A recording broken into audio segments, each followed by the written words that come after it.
呢個世界有時候係好嘈㗎，有電視機聲啦，電話嘅震音、車聲、人嘅嘈雜聲，嘈到我哋都聽唔到自己嘅心聲，甚至聽唔到神嘅聲音。神嘅聲音到底係點樣嘅呢？約翰福音10章27節，我的羊聽我的聲音，我也認識他們，他們也跟着我。其實神嘅聲音一直喺度，只要你願意安靜落嚟，你會發現原來神嘅聲音一直溫暖住你嘅心。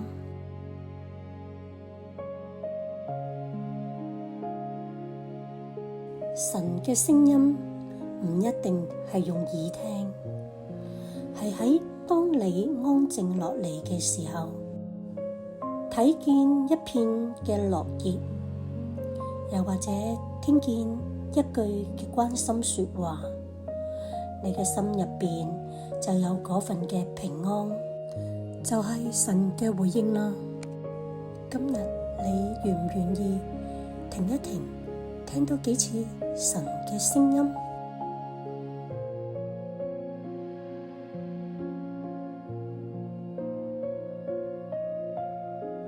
親愛嘅天父，今日我哋以一個安靜嘅心嚟到你嘅面前，喺呢個咁混亂、咁嘈雜嘅世界入邊，我哋嘅耳仔塞滿晒生活嘅壓力同無窮無盡嘅雜聲。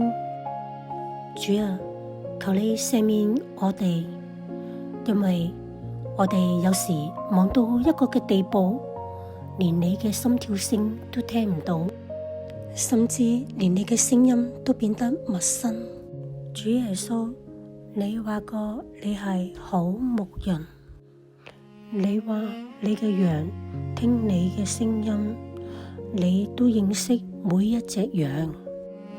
多謝你，因為你唔單止識得我哋個名，你仲知道我哋心入邊每一份嘅軟弱同每一份嘅孤單。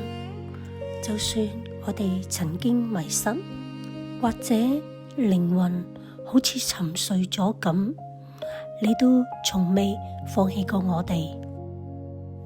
主啊，求你喚醒我嘅靈，求你開通我嘅耳仔，除去我心入邊嘅噪音，等我可以好安靜咁重新聽見神你嗰份溫柔堅定充滿慈愛嘅呼喚。因為你嘅聲音係我人生嘅導航，係我唯一嘅平安。主耶穌，我願意跟隨你，雖然前邊嘅路我未必完全睇得清楚，但我相信你嘅聲音會引導我嘅。求你帶領我走出沉睡，重新感受你嘅心跳，重新聽見你嘅引導。多謝主耶穌，你一直喺度等我哋返嚟。禱告奉靠耶穌基督聖名祈求，阿門。